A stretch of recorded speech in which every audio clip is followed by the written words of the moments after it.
The following ramblings of a man who's lost his sanity is brought to you by Raycon. Yes, sports are coming back, at least in the hope of doing so. However, we still have to sit around bored with nothing but random videos and the dreaded fear of talking with our families. It's horrible. We need an escape. It's not the complete option, but the everyday E25s are a good start. They offer multiple ear sizes, a noise-isolating fit, they look sexy and come in a variety of colors. Did I mention they start at about half the price of other major competitors? Over 6 hours of battery life. They'd be perfect for those random videos, you know? Better yet, how about 15% off of your order? All you have to do is go to buyraycon.com/utree. And there you go, 15% off. We're almost there, I think. Will the Raycons help pass the time? I'd say yes. Baseball's seriously trying this, aren't they? They're throwing all caution into the wind as coronavirus is ravaging this country for the sake of the sport. The MLB, after weeks of bickering, is returning to the diamond. For as long as they can. The endless quest for money with no centralized location or true bubble. It's only 60 games, if that, but if there's one thing it does, it's make the season unpredictable. All 30 teams have a chance here. Okay, not really. It is my unfortunate obligation to inform you that Chris Davis hasn't opted out of the season. This means you'll still have to pay him, Baltimore. Don't pretend you get to be a victim here, you did this shit to yourselves. And yes, your team is going to suck a lot of ass this year. I hate to inform you that Pride Month was in June, boys. The once hungry lion has grown fat and complacent with age. What once yearned for championships and glory only seeks profit and gobbling up the remnants of past accomplishments. Paying Mookie Betts impossible when the goal is to cut payroll. The lame duck of a manager we scrambled for isn't good enough for that. We will pay for half of David Price's salary and the possibly destroyed career of Chris Sale, but fuck everything else. That's what happens when you get caught up in the maelstrom known as the glory days. Someone save Benintendi, Devers, and Bogarts before they get consumed by the circle jerk, please. That swelling of dormant arrogance and insufferability that has consumed the majority of the New York area? That's the Yankees fan base. Why wouldn't they think this? Their main rivals have been cut down by a combination of scandal, budget cuts, and indignity. As they currently lord over their farm team in Minneapolis, the Pinstripes splurged on a big-name ace in Garrett Cole. Now those are the Yankees we know and hate. George Steinbrenner would be proud of that acquisition, and all for more than likely not even making the World Series yet again, despite doing their own cheating in the past few years. I'll take it. Tampa Bay, dealing with a borderline catastrophic situation in their home city, will be playing with a smidgen less of an attendance than they mustered before. In typical Rays fashion, nothing they did made sense in the offseason. They shuffled around pieces, reloaded their depth, and emphasized their already flush prospect pool with more wild cards and former top prospects. No, I don't get it either, but it's been working for them, so I'll give them the benefit of the doubt. I can't say the same for their desires to platoon with Montreal as a home base. Not in this climate. Canada's team has promise that cannot be denied. I think the Jays feel it as well. With that infield, that youth, and more on the way, the time has come to reload the pitching staff. Marcus Stroman replaced with a wily veteran in Hyunjin Ryu. As anyone can tell you, pitching in the AL East is a gauntlet compared to the rest of the league. It's tough, and Toronto may not truly be ready at this point, but they'll be a team to watch. As long as the season lasts, of course. And if Mounties don't throw half the team in jail for breaking quarantine in Canada. If there was ever a time to stop cock-teasing everyone and emerge as a contender, this is the year to do it. The White Sox have been vying to be relevant again for a few years now, and they showed the resolve in free agency. They finally got top prizes like Yasmani Grandal, Dallas Keuchel, Edwin Encarnacion and his parents, combined with emerging youth, and hopefully more emerging youth. The shot at a playoff berth should rise from the grave like that zombie did back in the early 2000s. That is, if everything goes according to plan. With guys like top prospect Michael Kopech opting out, not really so. Hope he's okay. You may argue with me that changing their name was the greatest challenge of the layoff, but I compel you to look at the limbo that is their player roster. After months of trade rumors, Francisco Lindor is still lingering around, waiting to see if he will be moving on to a real team or not. Corey Kluber and Jason Kipnis are gone, which are the symbolic moves signifying the end of whatever relevance the Indians, or what was once their name, had. All I can do is apologize for any of the bullshit that ownership is going to put you through when other teams in your division leapfrog you and once they start whining for a new stadium. You know that part's coming even in these fucked up times. You exist? Aren't you more despondent about the Red Wings getting predictably fucked over in the draft lottery? You know you care more about that than the potential of getting one of your two pitching prospects up to the show. Admit it. No one would show up to these games even if they were allowed to. Yep, you're still trying to rebuild and the only thing really worth watching in your team is the eternally underrated Whit Merrifield. If it means anything, you'll probably get a nice return for him once he's inevitably traded. That and Salvador Perez is back. Nothing like an old face to comfort you when competing for the bottom of your division. I'll spare you any comparisons to recent events because no one wants to hear that shit. What is relevant is that the Twins are caught in a limbo. They are a good baseball team, but are they really good enough to compete with, say, the Yankees? Recency bias shows us that this is not the case. They made some huge, rather high-risk moves in bringing in Kenta Maeda and Josh Donaldson to complement a young, budding core. If they work out, it could help to hit more home runs and at least let them win a game in the postseason. It's all we can hope for, right?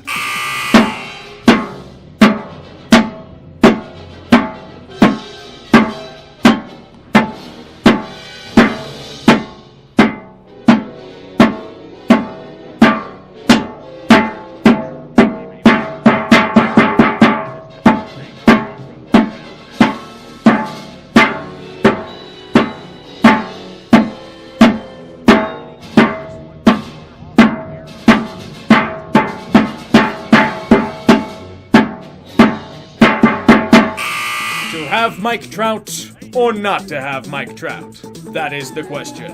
Whether 'tis nobler to suffer the slings and arrows of outrageous misfortune, or for Joe Madden to take arms in a sea of troubles, and by opposing new acquisition Anthony Rendon end them. To die. To sleep in October no more. I will spare you any more of my caterwauling, you can thank me later. The Angels are a coin. If Trout takes the allegedly selfish option of protecting his family and newborn child from a pandemic, this team is straight fucked again. If not, everyone will still hate on Trout because God forbid somebody care about their family. It's time to flip the coin. Still questionable pitching could damn them either way. Gotta love narratives. The eternal struggle of the Athletics. A usually successful team with talented players sprinkled throughout the lineup, yet are always one-upped in some particular form. Last year it was laying down to die at home against the Rays. This year, who knows what it could be? Perhaps another series of painful injuries. Maybe it has to do with the prison that is your multi-purpose stadium. Or even better, the pitching that allowed them to thrive somehow falls off a cliff. They have some great names, including a few prospects that still have to realize their potential. It'd be tragic if that happened, wouldn't it? Let it be known that despite the wave of Mariners shitposting over the past few months, I was shitting on this team before it was cool. I should have demanded royalties from those that mocked them after me. Yeah, I'm not that much of an asshole. Like many other seasons, the baseball gods will somehow fuck over the Mariners in amazing ways. Perhaps their stadium will be considered as an autonomous zone due to the embarrassment of being associated with them. It'll be like the summer of love, except with everyone getting punched in the dick. Invest in heavy protection. I have a feeling that the Rangers have much bigger things to deal with than how their season will play out. Have you seen how coronavirus has been wrecking Texas as of late? That's the fear that will plague the team and staff throughout the campaign. Most of what made them successful, for a better word, last year were the efforts of Mike Minor and Lance Lynn. They'll need at least double the efforts to have a shot at the postseason. Perhaps Corey Kluber has something left in that old arm of his. Joey Gallo hits a few bombs and voila! All they have is a wing and a prayer, so I'll leave them to their delusions. Have they considered selling propane at their new stadium? At first I felt that the Braves would have been a lock to make the postseason, but that was before all of this chaos started happening. The case study is none other than Freddie Freeman. He was infected with coronavirus, and it beat the shit out of him in his own words. And who knows when he'll be at full strength. Nick Markakis heeded his warnings and was scared out of competing in this shortened season. Do they have what it takes to repeat as division champs? We all know they still have room for improvement, particularly in pitching, but will it come now or later? They further bolstered the bullpen, but the starting rotation still has questions. I have confidence they will find their form, but is it misguided? Well, no one expects much out of you. It's another developmental year, and in the brutal NL East, that means you're going to become fish food more often than not.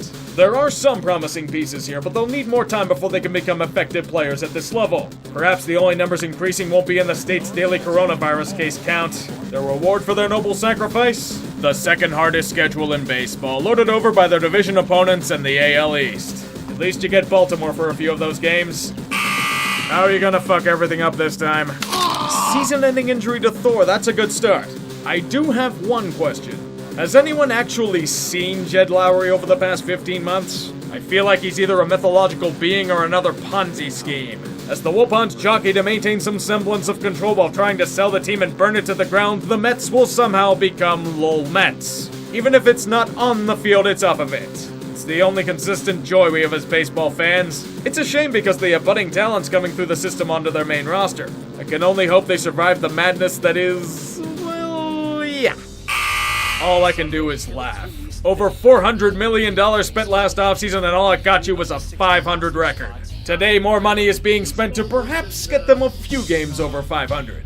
Didi Gregorius on a bridge deal, Zach Wheeler on a holy shit this is desperation deal. Next to nothing done about the bullpen and JT Realmuto lining up for a payday, be it here or elsewhere. If you were to talk to the team and most fans, he's one of the main keys to their success. The question is, do they have any money left to spare? That might be more important than how any season goes for them. Losing him would be a death blow to team morale. And if that happens, yikes.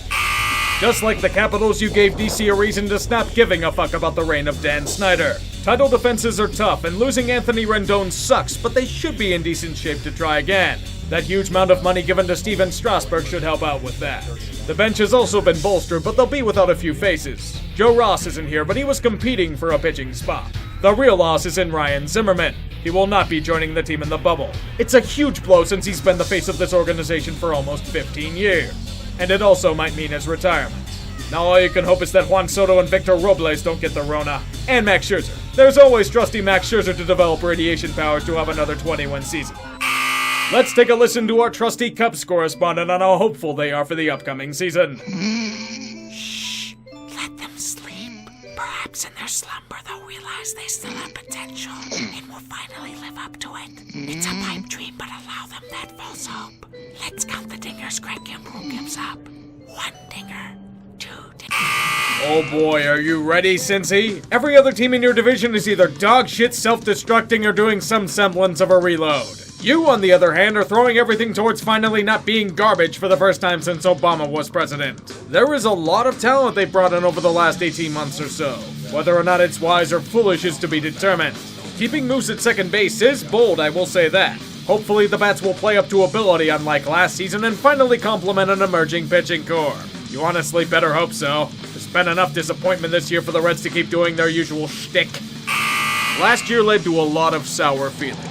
It's easy when your star closer self-destructs at the worst time and the outfielder who is currently buried in right field at Nationals Park ruined everything.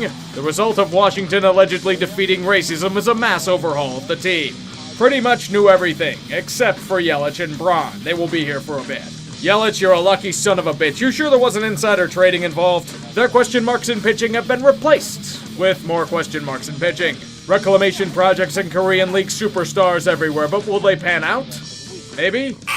Is it a bad thing if I really don't give a shit if the Pirates play this season? Nothing against fan loyalty, but let's look what fans have to look forward to. Your 2 best pitchers are a shattered elbow and a pedophile. Starling Marte was shipped off to a real team, and Chris Archer solidifies his legacy as the modern-day Glenn Davis by also having to go under the knife. Maybe everyone will play over their heads again and pretend they're competitive. It's all I can hope for. Yadier Molina's last ride. He might be declining from what he once was, but that won't stop the Cardinals from bringing out the red carpet for their legend. At least that was the plan until coronavirus hit. Now he wants to play at least 2 more years and the Cardinals might not extend him. Drama ahoy. Adam Wainwright also still here. It's a barrage of old guard and a few tweaks in the hopes of getting back to the NLDS. As long as Jack Flaherty keeps up his second half performance from last year, they should be fine. However, with how unpredictable a 60-game stretch can be, I honestly don't know. Do you have any more of that pixie dust left? Oh yeah, Jordan Hicks is a diabetic, isn't he? That means he's not going to be joining you for this stretch. Sorry, but not sorry. I still cannot comprehend Mad Bum in a Diamondbacks uniform. It does not compute in my tiny, watered-down brain. What might, though, is the potential rise of Arizona again. They showed flashes of brilliance last season thanks to the likes of Ketel Marte and Ogeta Bash brother, unrelated, in Starling Marte. The questions are going to be in resilience and adaptation. Mike Leake opting out of play is a blow to the pitching depth, and they'll have to adjust. Honestly, with how unpredictable Arizona has been over the past few years, you'd have a better chance of me guessing the winning Powerball numbers. Are you done pissing off Nolan Arenado yet? Are you serious about it this time? I don't want to hear about any more shenanigans because you guys run through pitchers like Pete Rose through catchers. Even if he's satisfied in hitting well, the pitching has always been the concern. It's nothing but burned money and prospects waiting to be ruined as far as the eye can see. I'd say don't let this happen again, but we know it probably will. Charlie Blackmon also had a rough go with coronavirus, so here's to hoping he bounces back well. As you can see here in Rocky's Lane, the main story isn't in the season, but off the field. Adding more insult, Ian Desmond is opting out, and it's noble because he's doing it to shed light on locker room culture. Meanwhile, Rockies fans cheer his decision as it prevents him from butchering center field. Another year, more untold millions thrown in the hopes of buying a championship. As the city of Los Angeles whined and bitched about allegedly being robbed of 2 World Series titles, they once again refused to look at the real issues surrounding their demise and mask it over with diamond-studded tape. It might be a good thing this season is shortened, since it may give the Dodgers a chance to sign Mookie Betts to a discounted mega extension, if that even makes sense. They even got David Price for the trouble, and now he's gone. I don't care that your team still looks really good. You'll set Kershaw up to fail again and be back in the same predicament in 4 months. Have fun. It's a fun, exciting team with upside thanks to the efforts of guys like Fernando Tatis, Chris Paddock, and others. But this is the part of the rebuild where results need to start showing. They have part of the formula in play. They have the big-time free agents in tow who have so far disappointed here. There are still top prospects ready to emerge from the shadows like Tatis did last season. Now comes the part of fleshing it all together. Jace Tingler sounds like a porn star, but he's the manager here now. He's got an interesting task ahead of him, so here's to hoping he can get it done. It would be nice to see them one-up LA for once. So are we at the part of the timeline where we forget the Giants exist? The dynasty all but officially faded into the sunset last season, but there are a few old relics left. However, at this point, I think the main development for them this year will be the debut of Joey Bart, the heir apparent to Buster Posey. This is further amplified as Posey has opted out of play, thus causing Giants fans to burn everything they own because he's a traitor or some shit. God forbid somebody adopts twin girls that are born prematurely. I can only wish to be the heir apparent to Pablo Sandoval's contract in Boston, but that is another story entirely. That Buddha belly is an 80, potentially generational. Otherwise, just try to stay alive. It's probably going to be a rough year and nothing is expected of you. Don't let Gabe Kapler's soothing sounds of sabermetrics ruin it. Usually I would do some sort of half-assed prediction as to how the season will play out. In these times, it's all but impossible to even try to guess how this will go. In the baseball world, 60 games are a very small sample size, and the universal DH and gimmicks thrown around this year will make things very, very wonky. That's why I'll spare any poor predictions and just hope that the season will run without any sort of hitch or delay. Play ball?